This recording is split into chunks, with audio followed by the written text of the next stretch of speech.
Salam sejahtera, terima kasih kena bersama dengan saya di Nazilin Unity Channel. Benarkah kemenangan Nurul Izzah dibatalkan? Tanda Tuhan nak Rafizi naik semula.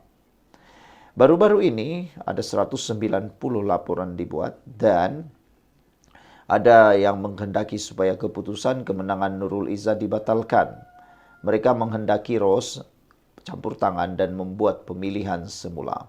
Hari ini saya nak jelaskan pada Anda, betulkah kemenangan Nurul Izzah dibatalkan adalah tanda Tuhan mahu Rafizi naik semula. Kadang-kadang kita fikir kekalahan itu adalah satu bala atau malapetaka, tapi tak mungkin. Itu petunjuk. Mungkin itu juga satu petunjuk. Bila kemenangan Nurul Izzah tiba-tiba dibatalkan oleh Ros, ramai terkejut. Tapi ada juga yang mula bertanya, adakah ini petanda Tuhan nak Rafizi naik semula? Sila tinggalkan komen Anda di dalam ruangan komen, adakah betul ini adalah petanda Tuhan mahu Rafizi naik semula? Sebelum kita teruskan, saya nak kongsi dengan Anda semua, ini produk Transfer Factor for Life. Ini bukan ubat. Ini ialah produk yang meningkatkan daya imun badan kita. Kita sembuh. Menyembuhkan penyakit kita dari dalam dengan peningkatan daya imun badan kita. Secara ringkasnya, kita kena penyakit karena daya imun badan kita yang lemah. Kita kena penyakit karena daya imun badan kita yang jadi bodoh. Dengan peningkatan daya imun badan kita yang tinggi, kita akan menjadi kuat dan daya imun badan kita jadi bijaksana melawan penyakit. Serta-merta kita sembuh daripada penyakit. Jadi, kalau nak sembuh daripada penyakit, cara paling bagus di dunia ialah tingkatkan daya imun badan Anda dari dalam. Imun badan kita apabila kuat, kita akan sembuh. Siapa yang nak tahu tentang produk hebat ini, sila hubungi nombor yang tertera dan ingat, pergunakan waktu yang ada. Pergunakan waktu yang ada. Bagi yang sehat, cepat dapatkan produk ini. Bagi yang sakit, paling cepat, paling bagus. Saudara, apa yang berlaku sebenarnya antara keputusan pemilihan PKR dan juga Nurul Izzah Rafizi? Nurul Izzah diumum menang dalam pemilihan PKR 2025. Beberapa minggu selepas itu, ROS pula mengumumkan keputusan dibatalkan atas alasan teknikal dan bantahan dalaman. Betulkah ini berlaku? Sebenarnya belum ada pengumuman secara rasmi. Ini hanya satu spekulasi yang terus meletup. Kononnya ada dalang dari dalam PKR. Kononnya Rafizi tahu lebih awal. Atau ini hanya takdir yang membuka jalan baru.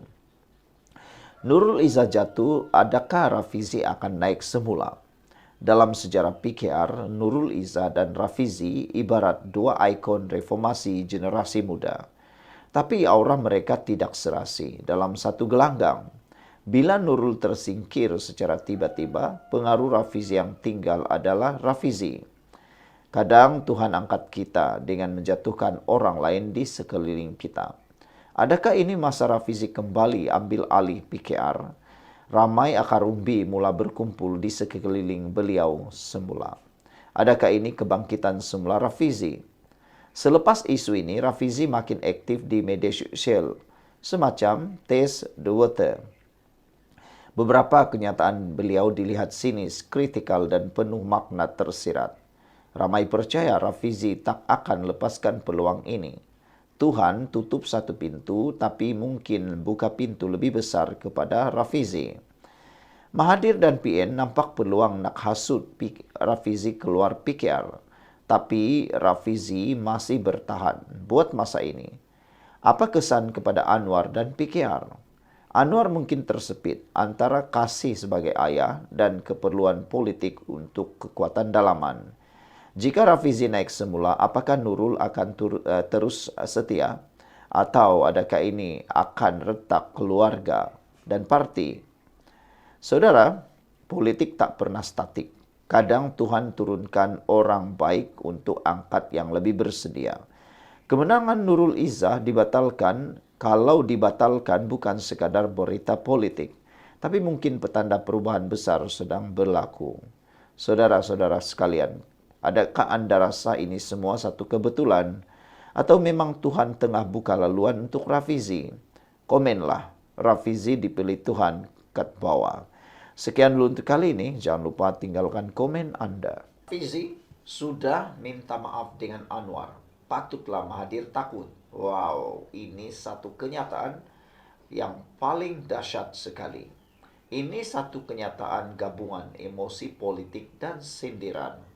Saudara-saudara sekalian, Rafizi sudah minta maaf dengan Anwar, patutlah Mahathir takut. Saya akan hurai dan akan bentangkan kepada Anda tentang isu dan fakta ini. Anda peminat Anwar?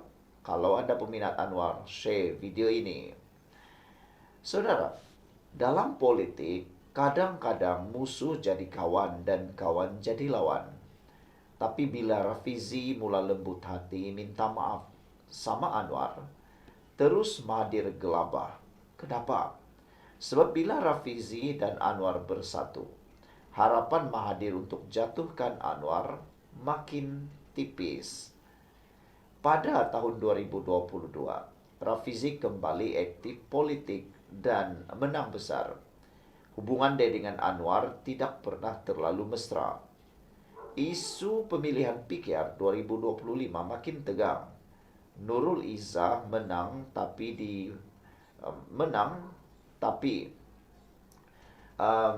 kali ini menjadi sangat panas.